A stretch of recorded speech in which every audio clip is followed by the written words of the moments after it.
ఎక్కడ దరిద్రం ఉన్నా ఈ స్తోత్రాన్ని చదువుకుంటే వాళ్ళకి లక్ష్మీదేవి యొక్క కటాక్షం కలుగుతుందని లక్ష్మీదేవి యొక్క అభయం. అందుకే అప్పటి నుంచి ఇప్పటికీ కనకధారా స్తోత్రానికి ఆ శక్తి అలాగే నిలబడిపోయింది. ఎప్పటికీ ఆ స్తోత్రానికి ఆ శక్తి అలాగే ఉంటుంది. అందులో శంకరులు లక్ష్మీదేవిని పిలుస్తూ గీర్దేవతేతి గరుడధ్వజ సుందరీతి శాకంభరీతి శశిశేఖర వల్లభేతి సృష్టి స్థితి ప్రళయకేష సంస్థితాయి అని పిలిచారు. అమ్మా, నువ్వు గీర్దేవతేతి, బ్రహ్మశక్తి అయిన సరస్వతి నువ్వే. గరుడధ్వజ సుందరీతి, గరుత్మంత వాహనం మీద వెళ్ళేటటువంటి శ్రీ మహావిష్ణువు యొక్క శక్తివి నువ్వే.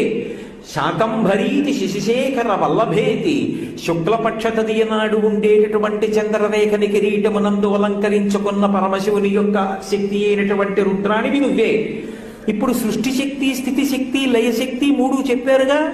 మళ్ళీ ఇప్పుడు శాకంభరీతి అన్న మాట శంకరాచార్యుల వారు వాడటం